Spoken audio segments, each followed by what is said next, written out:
Being a leader means setting direction. Setting direction means making decisions, decision after decision about which way we're going to go in every particular situation. We have decision points throughout every day of our lives. And so how do we actually make these decisions?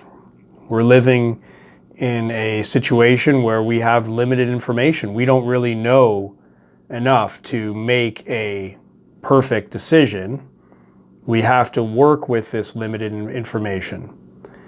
So one way is we can make decisions using our gut. And if we have that kind of internal openness and honesty with ourselves and really listening to our own feelings and our own deep thoughts inside, we can sort of have these gut feelings that, as much as they are unreliable in a way like you never know if they're right exactly, but it's a gut feeling that can help us in a situation of incomplete information.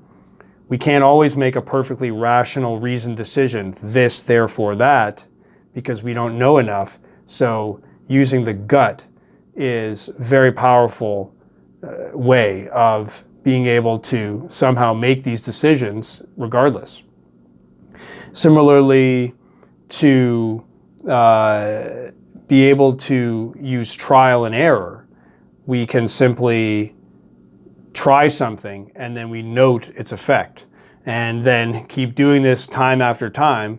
We can start to get a rough idea of what things tend to work and what things don't. And those can help to guide our decisions, even without having some clear overall plan.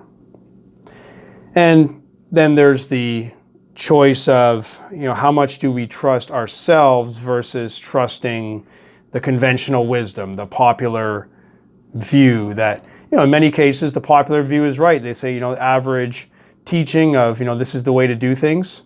Often it's with very good reason, and we may not know better, and it's wise to simply follow what people are doing. But on the other hand, it's certainly not infallible. So when do we decide to choose our own path and go against maybe the popular wisdom and choose to go with our own convictions instead?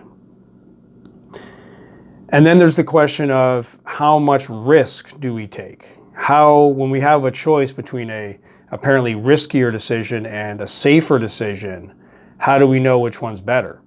And sometimes the apparently safer decision really in the long run is more dangerous. We can't try to make pure safe decisions because there is no pure safety. So, but on the other hand, risk is real. Risk is risk. Risk can lead to bad things. So that's another point of balance. So all these things are part of the whole ongoing challenge of making decisions. And there's the issue of decision fatigue too, where we can simply run out of energy. So all of these things are part of leadership over ourselves and what we want in life.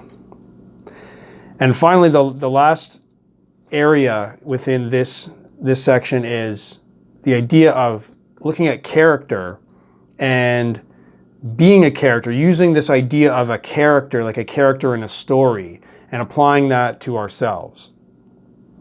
Like, what is it like what kind of character do we want to be?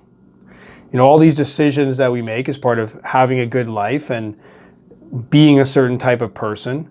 But how do we even imagine this type of person that we want to be? And we can imagine characters that we experience through stories and maybe people we've met, and we sort of have these sort of models for how we can behave. But they also have limitations, because a character is always a very simplified extraction of what a full person is like, and no person can ever be fully captured in a character. So as much as we can use this idea of a character and sort of imagining ourselves taking on some of the qualities of a character, there's still always the reality that a person is always beyond a character, and we can never entirely place ourselves into any box. And maybe at the end of the day, we just want to be a person and not a character.